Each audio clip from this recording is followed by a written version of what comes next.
Boa noite. Já vamos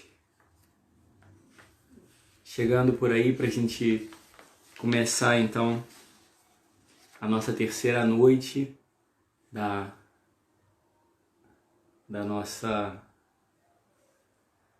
partilha sobre a nossa paróquia, sobre a nossa comunidade. Sejam bem-vindos, Deus abençoe.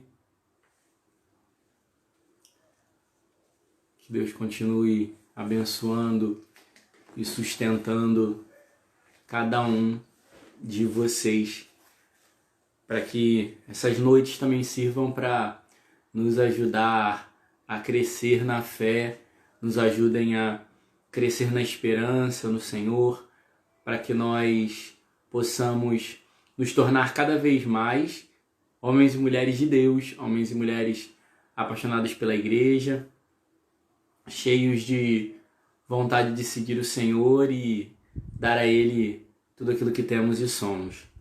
Então é por isso que a gente faz essas noites, a gente pensa nessas partilhas, em conhecermos a nossa história, porque a gente ama aquilo que a gente conhece, né?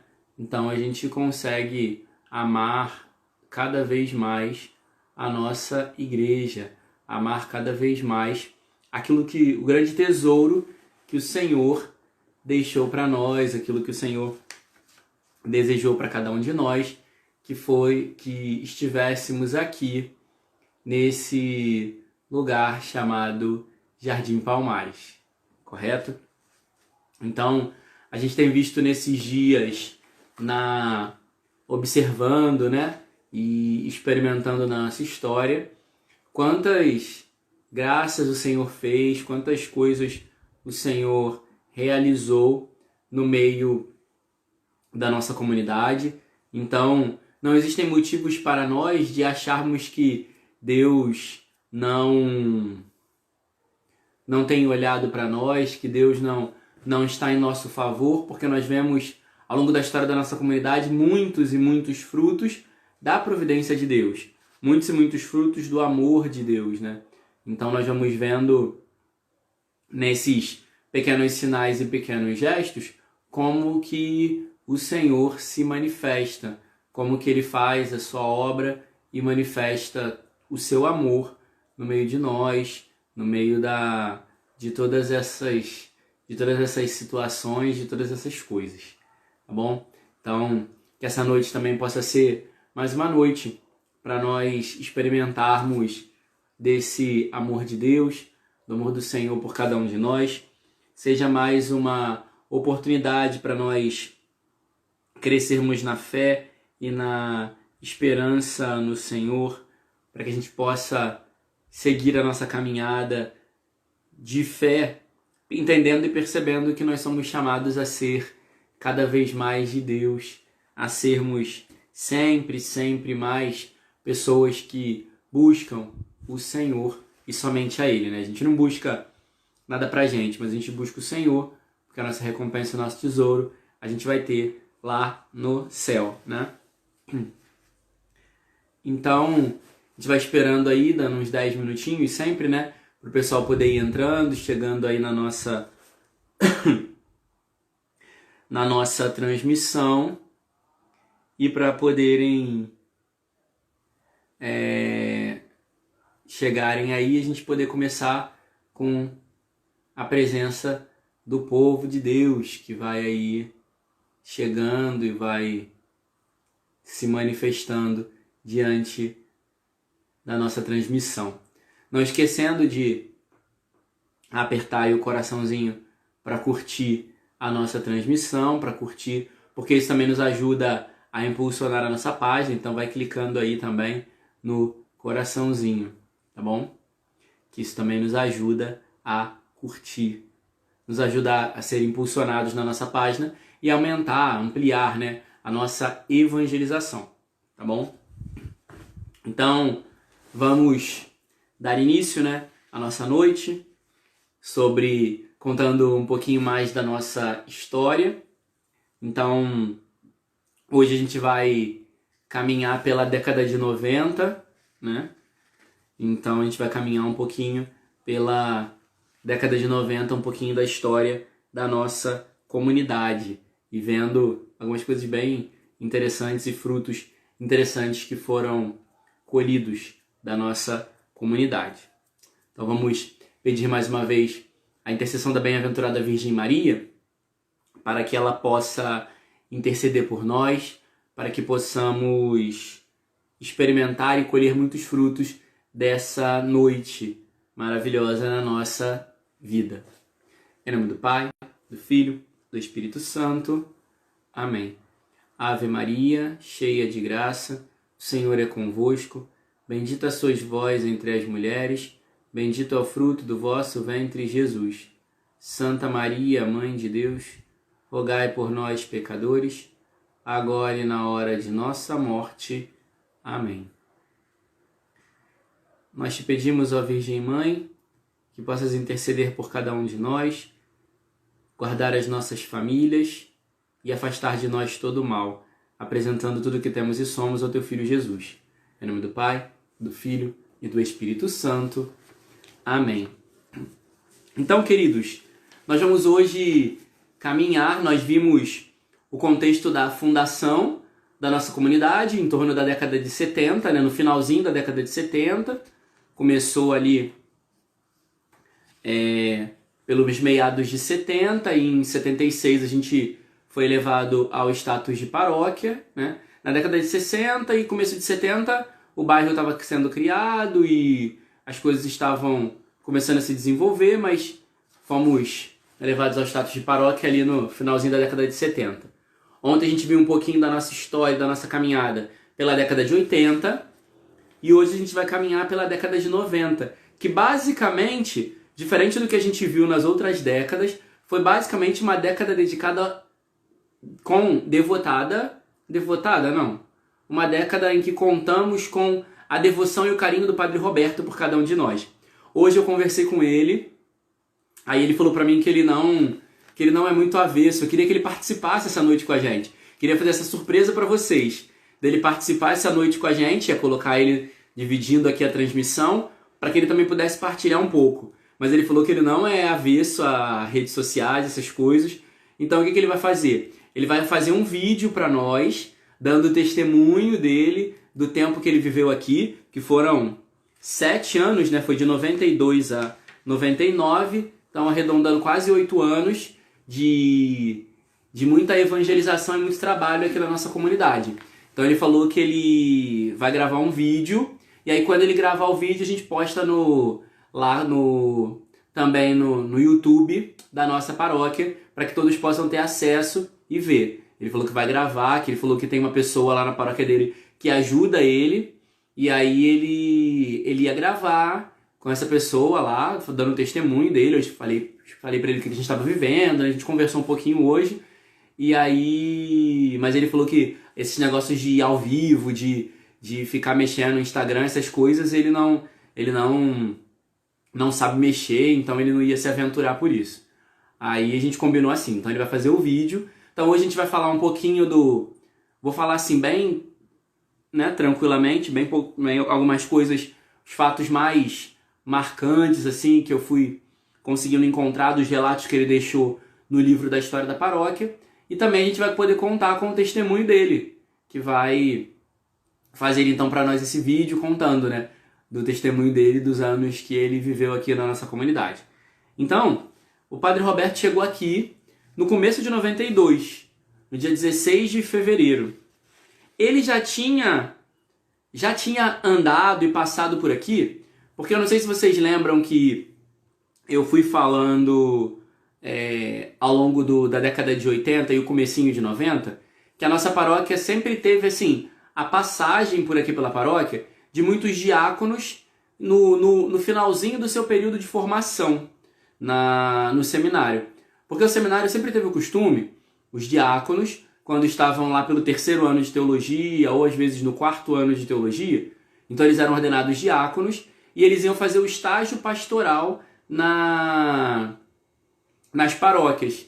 Então no ano de 90, o padre Roberto passou por aqui como diácono, mas ele cuidava de 2 igrejas. Ele ficava tanto aqui quanto na Aparecida. Então, eu não sei como é que foi o contato dele muito com o pessoal nesse período, mas ele deixou escrito que durante o período do ano de 90, ele passou acho que 6 meses, acho que foi isso, passou 6 meses antes da ordenação dele, ele passou por aqui e ficou trabalhando, servindo como diácono, ajudando nas celebrações, nos batizados, né, nas atividades, tanto aqui na paróquia de Santa Rita quanto lá na paróquia de Aparecida.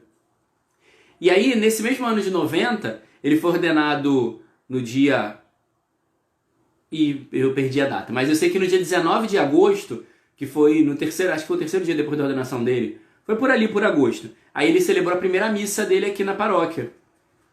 Porque ele celebrou a primeira missa aqui na paróquia às 9h30 da manhã, aqui na Matriz. Então ele foi diácono aqui, celebrou uma das primeiras missas dele aqui, e depois, 2 anos depois, quase, voltou como padre. E aí eu achei interessante que ele deixou escrito no livro que na primeira reunião de conselho pastoral com a comunidade, ele disse para a comunidade que o lema dele com a comunidade seria uma igreja missionária que vai ao encontro do povo. E eu percebi, lendo assim a história daquilo que ele escreveu, que de fato ele viveu isso. A nossa comunidade viveu isso com ele, porque uma igreja missionária que vai ao encontro do povo e acolhe para evangelizar. Porque eu pude percebendo que durante a década de 90, nas coisas que eram relatadas no livro da nossa comunidade, a nossa comunidade cresceu muito. Sim, tem muitos relatos do diácono Walter e depois padre Walter, né? Que passou por aqui também. Tem alguns nomes que eu anotei, estão anotados aqui no meio do caminho que eu fui encontrando. Alguns seminaristas também que eu encontrei, os relatos. Mas então, eu via que durante essa década de 90, a nossa comunidade cresceu muito em evangelização, cresceu em espaço também, assim, em territórios que estavam precisando de evangelização. Tanto que, em inúmeros momentos, o padre Roberto deixava escrito no livro que o cansaço, o desgaste de muitas comunidades para serem atendidas, muitas pessoas se aproximando de Deus, e ele em muitos momentos relatava, né, que eu não conseguia dar conta da quantidade de pessoas e da quantidade de comunidade, porque nós vimos que era as comunidades de Urucânia, Saquaçu, Manguariba, Palmares, Baixadinha e a linha de Austin. E ainda estava começando a crescer mais porque o jesuíta estava crescendo também.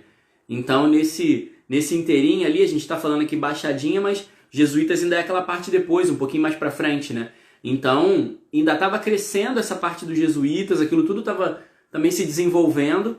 Então eram todos esses lugares de missão e evangelização que ele precisava atender. Mas ele foi um homem incansável na missionariedade, né? E impulsionando também a comunidade a se desenvolver como missionária também, para poder dar conta de todos esses lugares, né?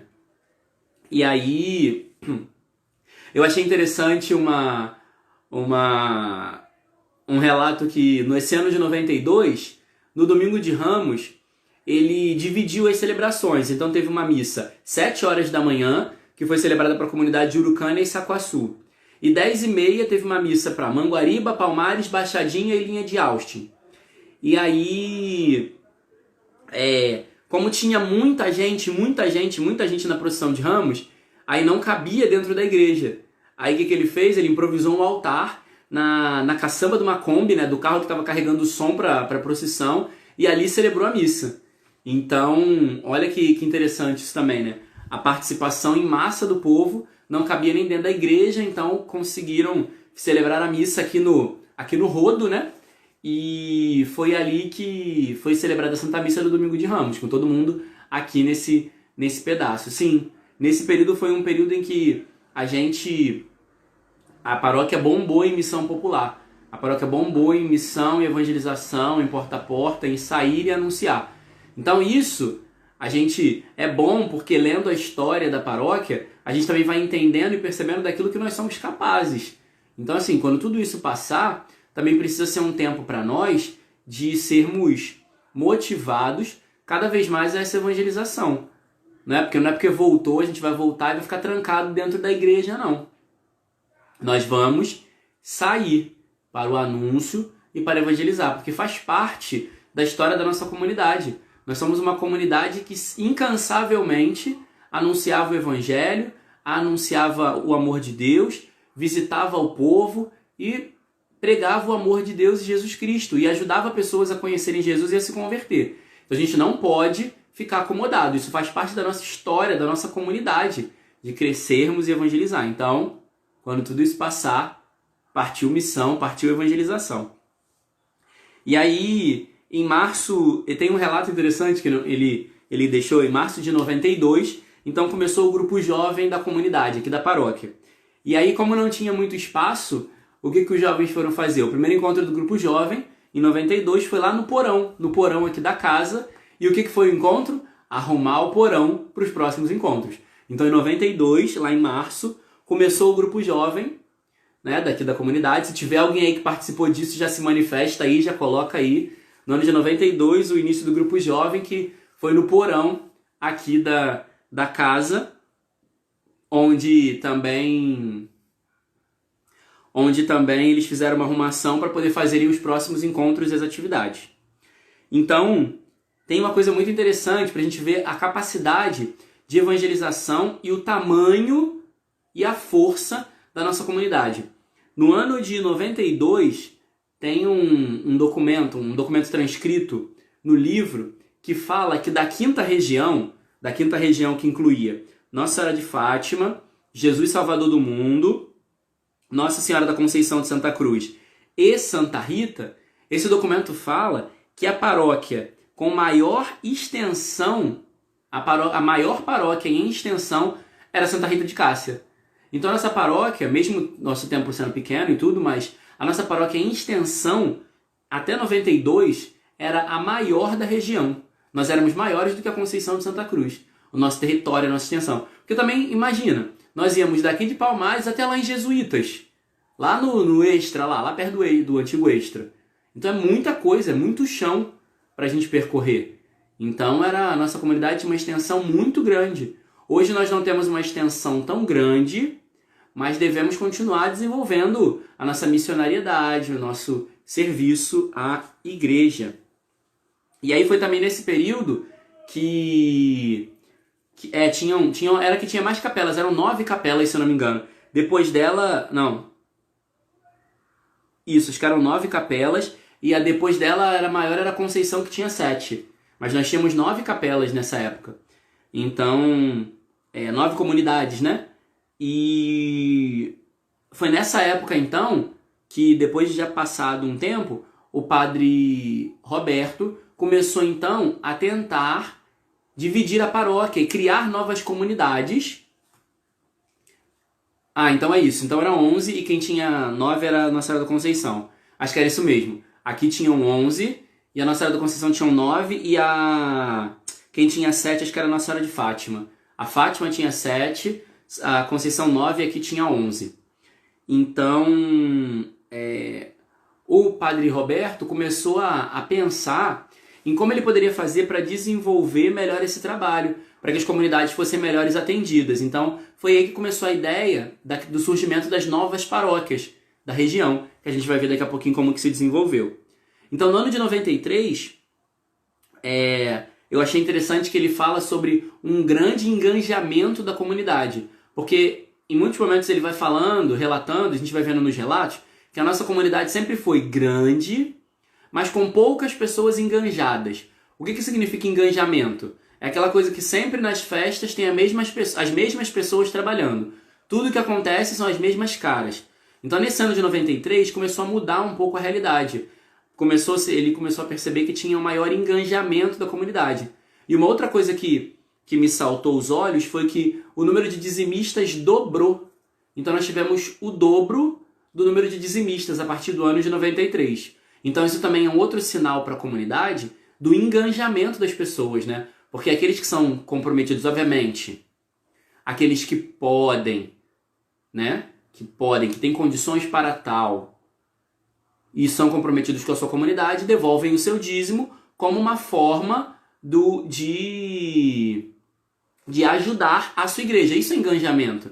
O engajamento é o serviço, é o estar à disposição, mas também é ajudar a comunidade a se manter. Então achei interessante que a partir de 93 começou a mudar um pouco a mentalidade do povo e surgir um maior engajamento com a comunidade. E aí começaram os relatos de seminaristas que começaram a passar aqui pela paróquia. Aí eu anotei que ele tinha... Eu achei interessante porque a paróquia começou a ter muitos seminaristas vindos de fora. Tinha vários relatos de seminaristas que vieram de Caicó, seminaristas de Campos de Goytacazes, seminaristas que eram de Pernambuco. Ou seja, porque o nosso seminário, nesse período também da década de 90, ele estava meio que se configurando num seminário interdiocesano. Então vinham seminaristas de outras dioceses estudar aqui no Rio de Janeiro. E a nossa paróquia foi uma paróquia que acolheu muitos desses seminaristas, que vinham de fora, vinham de outras dioceses. Pelo que eu fui vendo, a maioria deles desenvolvia, na maioria das vezes, o trabalho em jesuítas e em Manguariba. Então eu não sei se vocês chegaram a ter muito contato com eles, né? Mas eu vi aqui um dos nomes que estava lá, era o seminarista Anderson, que depois, mais lá na frente, vai falar sobre a ordenação dele, a primeira missa que ele celebrou aqui, Padre Anderson. E tem mais alguns outros que vão aparecendo. Mas se vocês forem lembrando também do... Ah, ele era de tal cara? Ah, então não sei se é esse Anderson. O Anderson que estava escrito aqui parecia ser Anderson daqui do Rio de Janeiro. Não sei se era de tal cara. Porque o nome dos de Caicó e os outros de fora não tinha nome, só dizia de onde eles eram. Eles eram tratados como uma cidade, e não como cidade, e não como nome da pessoa. Então, por aqui também passaram... Eu fui vendo ao longo dos relatos, até o próprio Padre Roberto teve aqui como diácono e depois voltou como padre. E eu fui vendo no livro que, ao longo da história, dessa década de 90 principalmente, muitos diáconos, quartanistas do seminário, né, os quartanistas diáconos, muitos deles fizeram estágio pastoral aqui na paróquia, depois foram ordenados e foram para outras missões. Isso é interessante porque a mentalidade do seminário era que o seminário escolhia paróquias que eram referência e que também tinham um padre referência para que acolhessem os quartanistas. Então, a nossa paróquia era tida nesse período, na década de 90, também como uma paróquia referência para o seminário, referência para a arquidiocese, porque confiava o final do período dele, o final do período deles de formação, eles passavam por aqui. Então isso é muito interessante também dentro da nossa história, sabe? Esse olhar, esse cuidado da arquidiocese, essa atenção da arquidiocese do seminário para com a nossa comunidade, né? E aí, em 93,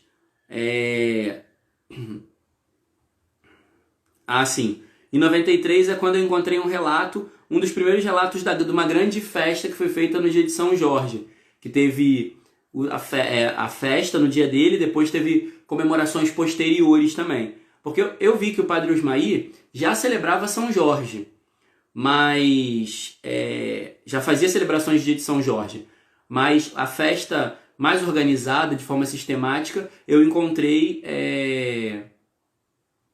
aqui no relato em 93.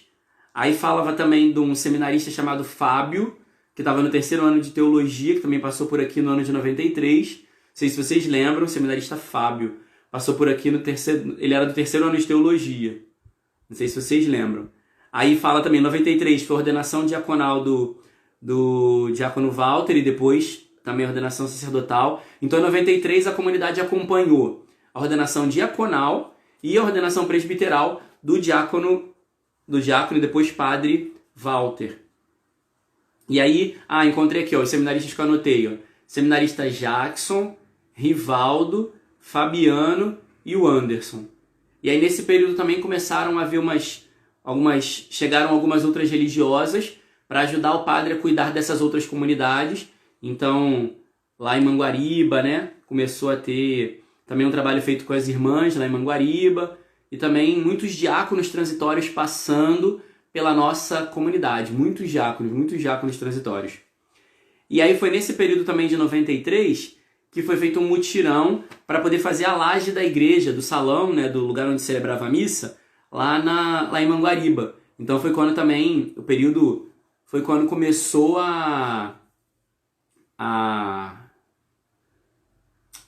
crescer a missão também lá em Manguariba. E aí eu vi aqui um negócio que eu não sei, eu não vi nenhuma foto disso ainda, não sei. Mas aí ele fala também que em 94 ele construiu um veleiro aqui nos fundos da igreja e também uma cruz de mármore que ele colocou perto do veleiro, que ficava também bem iluminada. Vocês lembram disso? Um veleiro que tinha aqui nos fundos da igreja. Eu acredito que seja aqui para cima, perto do rodo, né? Porque ele relata que construiu um veleiro nos fundos da igreja e próximo dele tinha uma cruz de mármore. Porque ele dizia que muita gente tinha o costume de acender vela. Então ele fez esse veleiro. Vocês lembram disso, desse veleiro? Quem lembra aí? Fala aí pra mim. Quem lembra do veleiro? Ah, onde era a sacristia. Ah, então o veleiro foi derrubado para fazer a sacristia, é isso? Então o veleiro derrubou o veleiro para fazer a sacristia. Ah, tá. Entendi. Ok. Então, pois é, Manguariba cresceu muito nesse período de 90. Cresceu muito. Então, aí nesse ano de 94 também, foi quando no mês de abril, né, 28 de abril, foi quando o Padre Guilherme morreu, né, o Padre Guilherme Decaminada, o grande fundador aqui da nossa comunidade, né, no ano 28 de abril ele faleceu com 82 anos.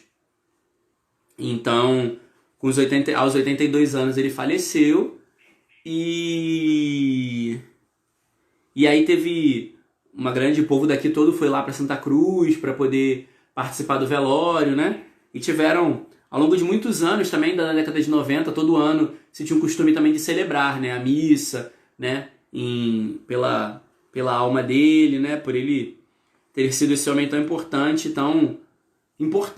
e fundamental, vamos dizer assim, para o início da nossa comunidade, né? Porque foi ele que começou a construir a igreja aqui, foi ele que trouxe o bispo e apresentou para que fosse uma possível capela que poderia virar paróquia. Então tudo passou ali meio que pelas mãos dele, né? E pelo auxílio dele. E aí, em 94 também foi quando começaram a construir, e aí foi quando construíram e fizeram a laje também das salas de catequese, que a gente tem das nossas 2 salas de catequese. Por quê? Porque no ano de 1990, Dom Homer esteve aqui para fazer uma visita pastoral, né? Para ver como que a comunidade estava se desenvolvendo e caminhando. Né? A visita pastoral é essa visita do bispo para ver como a comunidade está se desenvolvendo. E aí no ano de 1990, quando Dom Homer veio, ele pediu para que fosse construído salas de catequese para a nossa comunidade. Então, aí o padre Roberto deu então seguimento a esse pedido do bispo, e aí no ano de 94 as salas começaram a ser construídas, mas levaram 6 meses para ficar pronto. Obviamente, aqui a gente não é rico, então a gente faz tudo com muita luta, com muito esforço, com muito suor. Então levaram 6 meses para construírem as salas. Mas ficaram prontas as salas de catequese, aí foram abençoadas no dia 25 de fevereiro de 95, e aí teve uma missa solene, a bênção das salas, aquela alegria da comunidade de que finalmente havia sido concretizado aquele desejo das salas de catequese. Nesse período também de 95, começou também um grande, que aí é aquela questão que eu falava da evangelização e da missão, né, fora, a igreja que vai ao encontro. Nesse período de 95 foi quando começou também aquilo que muita gente já me falou, da luta do Padre Roberto para poder humanizar, né, melhorar o cemitério de Santa Cruz, né? Então, eu vi muitas coisas dele escrita falando de ter ido lá celebrar e não era um lugar digno. E aí em 95 então começa um pouco dessa luta dele para poder humanizar, né, melhorar um pouco as condições do cemitério de Santa Cruz, que tinha condições precárias, né? Era muito desorganizado, bicho lá dentro e tal. Então ele começou a questão da construção do muro, da organização das chamadas covas rasas que tinha antigamente, né? Então ele começou a fazer um trabalho também nesse sentido.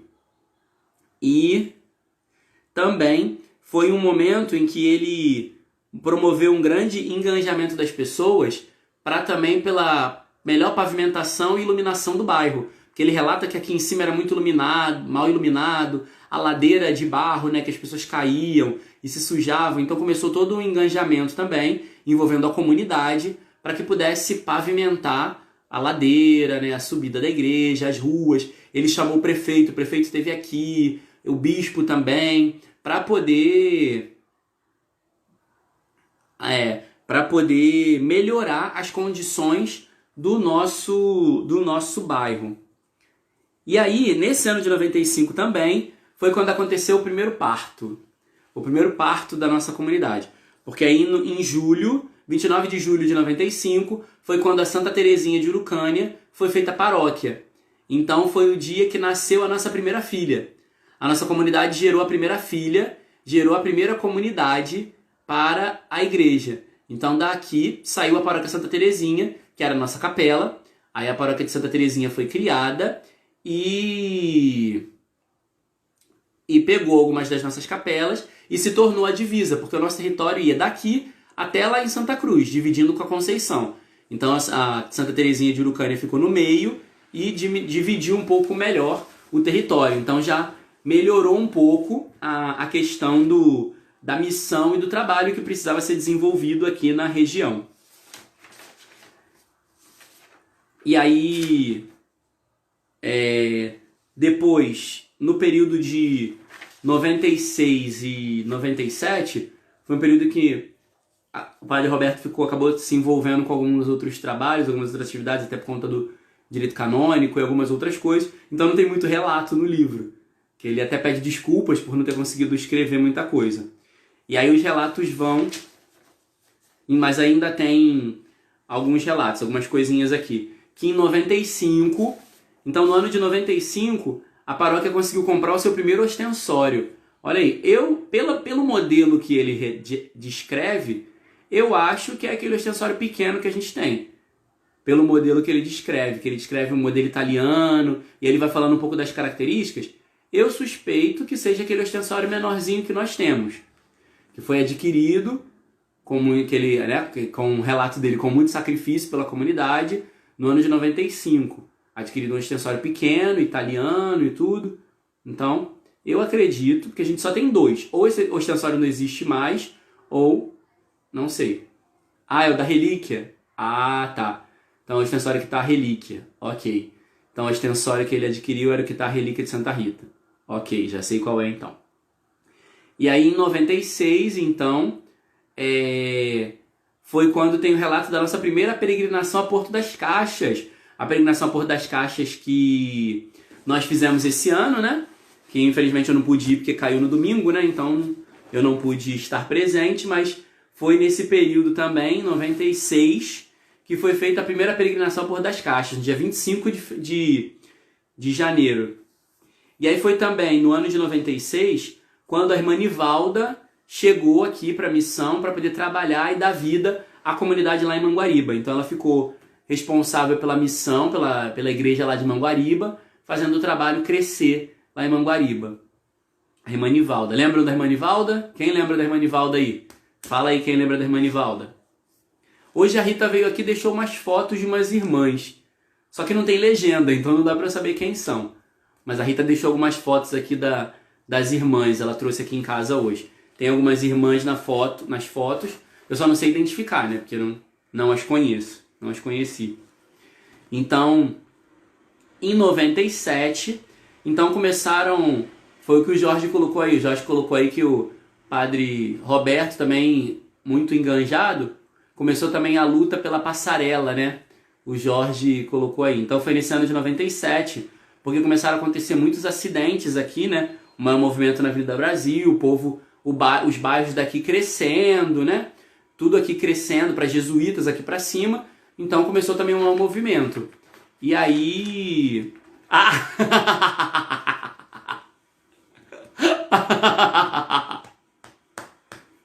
Sânio. Aí nesse período de 97, então, estavam acontecendo esses inúmeros acidentes. Aí uma coisa que eu achei muito interessante e até muito bondoso, caridoso da parte do Padre Roberto foi que parece que teve um dia que aconteceram 2 graves acidentes na Avenida Brasil, com 2 crianças, assim, 2 adolescentes. E um desses foi no momento que ele estava passando, ele estava chegando em Palmares, e aí tinha acabado de acontecer que um jovem tinha sido atropelado, um jovem de 12 anos, e isso eram 7 horas da manhã. E aí o relato do que o Padre Roberto ficou lá, de 7 da manhã até meio-dia, velando o corpo daquele jovem, consolando a família, dando assistência para todas as pessoas que ali estavam, né? Então, assim, um grande testemunho para nós, né? Porque ele ficou a manhã inteira ali para consolar a família, para ajudar naquilo que era necessário, né? Dar um consolo para aquela família naquele tempo. Então, eu achei muito bonito e quis destacar isso também, sabe? A missão e a evangelização também na presença, né? Também no amor, na caridade com os irmãos que estão sofrendo. E aí, essa questão da passarela se tornou polêmica, porque teve artigo no Jornal Globo, tem recorte de Jornal Globo aqui no livro, falando que ele escreveu um artigo para o jornal, depois escreveu de novo, na coluna dos leitores, ele mandava vários textos, né? Escrevia vários textos e mandava vários pedidos para o Jornal Globo, até alguns foram publicados, pedindo, né, pela passarela. Um deles tinha um título, achei interessante, Passarelas e o Direito de Ir e Vir. Um dos textos que ele escreveu pedindo ao Jornal Globo ajuda, né, suplicando para que... Palmares no Jornal Globo. Suplicando para que pudesse ter, então, a nossa passarela. E no ano de 97, o segundo parto. No ano de 97, então, nasce a nossa segunda filha, a Paróquia Perpétuo Socorro, lá de Jesuítas. Então, em 95 não foi que eu falei? 95, isso. 95 foi criada Santa Terezinha e 97 foi criada, então, nasceu a nossa segunda filha, a Paróquia Nossa Senhora do Perpétuo Socorro, lá em Jesuítas. E aí também em 97 foi inaugurado ali na praça o busto do Padre Guilherme, que aí é o busto que o pessoal costumava, né, rezar o terço, né, que o povo reza o terço lá no dia do aniversário da morte dele, né. Então, aí nesse período os jesuítas ficou com a Baixadinha. A Baixadinha foi para jesuítas. Nesse período a gente acabou ficando... A gente ficou basicamente aqui em Palmares, eu acho que ficou com Sacoaçu e Manguariba. Então o território diminuiu bastante, né, para missão e para desenvolver as atividades. Isso aí é bom e é ruim ao mesmo tempo, né? Porque eu percebo que quando tem muito espaço e muita coisa, a gente se enganja muito, mas quando aí às vezes os espaços vão diminuindo, a gente vai se acomodando. Então, a gente não pode usar isso de desculpa, porque a gente tinha um território grande pra caramba e Sacoaçu ficou com Santa Terezinha? Sacoaçu ficou com Santa Terezinha, sim. Porque eles ficam mais pra ali, né? Pra aquela linha que vai dar lá no negócio lá, aquele treco lá. Eu não sei o nome daquela rua de lá. Então... Então a gente ficou com Palmares e Manguariba. E aí... e a região ali do Sagrado, né? E aí acabou que a gente não pode deixar, porque assim, o nosso território foi só diminuindo. Daqui a pouco a gente vai chegar no período em que Manguariba também se emancipou, virou paróquia. Então o nosso território foi ficando cada vez menor. Mas a gente não pode deixar com que dentro do nosso coração esfrie, arrefeça o ímpeto missionário. A gente precisa manter o nosso ímpeto missionário, manter a chama da missão ardente no nosso interior, porque a nossa comunidade, nossa paróquia sempre foi pronta para a missão. Então em 98 também teve uma peregrinação ao Santuário de Santa Rita lá em Guaratiba. Então a comunidade foram em torno de 100 pessoas. Nessa peregrinação ao Santuário de Santa Rita lá em Guaratiba. Quem é que foi nessa peregrinação aí em 98? Quem foi, hein, em 98 aí? Bota eu aí. em 98, a peregrinação ao santuário, também de Santa Rita, lá em Guaratiba. E aí a gente chega no ano de 99, já encerrando já nosso período aí dos anos da década de 90, né? Tá quase encerrando. Aí no ano de 99 foi quando faleceu o Padre Osmair, né? O Padre Osmair faleceu em 99, que foi o padre que estava aqui na nossa comunidade antes do... Olha aí, ó. Bruno, Denise, Joel, glória a Deus. Edna, Sandra, Lourdes também. Opa, glória a Deus. Então, o falecimento do Padre Osmair no dia 4 de maio, então ele morreu e fez aniversário de 2 dias atrás. Foi anteontem, fez aniversário do falecimento do Padre Osmair. 99... Ai, meu Deus, não vou conseguir fazer conta agora. 21 anos, né? 21 anos que ele faleceu?